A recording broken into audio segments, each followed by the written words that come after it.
Swarm drones को क्यों भविष्य का हाईटेक वेपन सिस्टम कहा जाता है, इसे जानने के लिए सबसे पहले समझना होगा कि स्वॉर्म ड्रोन्स आखिर होते क्या हैं।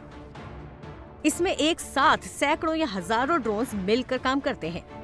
सैकड़ों की संख्या में मिलकर मिशन को अंजाम देना ही ड्रोन स्वॉर्मिंग कही जाती है।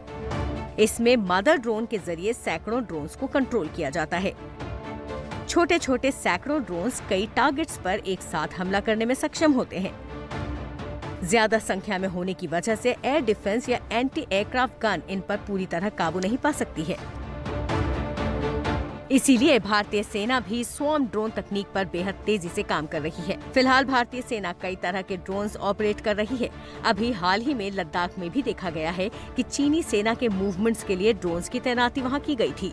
भारतीय सेना में इस वक्त इजराइल से लिए गए कई ड्रोन्स काम कर रहे हैं।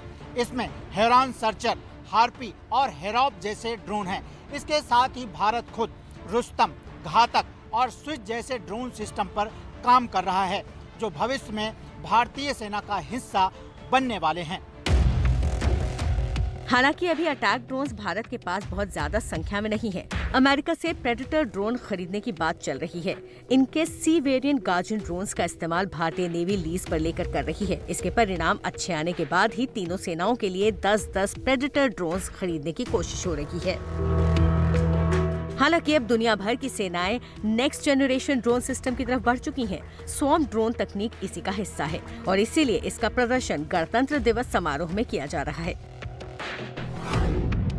हालांकि जंग में काम आने वाले स्वॉर्म ड्रोन्स का भी हाल ही में भारतीय सेना ने प्रदर्शन किया था। इसीलिए स्वॉर्म ड्रोन की ये तकनीक भविष्य में किसी भी युद्ध की तस्वीर बदलने की क्षमता रखती है। इसका सबसे बड़ा फायदा ये है कि इसके फेल होने की सूरत में सेना अपने किसी जवान की जान नहीं गंवाएगी, जैसा मैन टू मैन कॉम्बैट में होता है।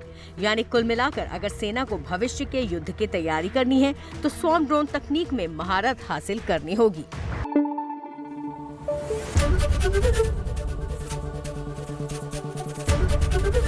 एबीपी न्यूज आपको रखे आगे।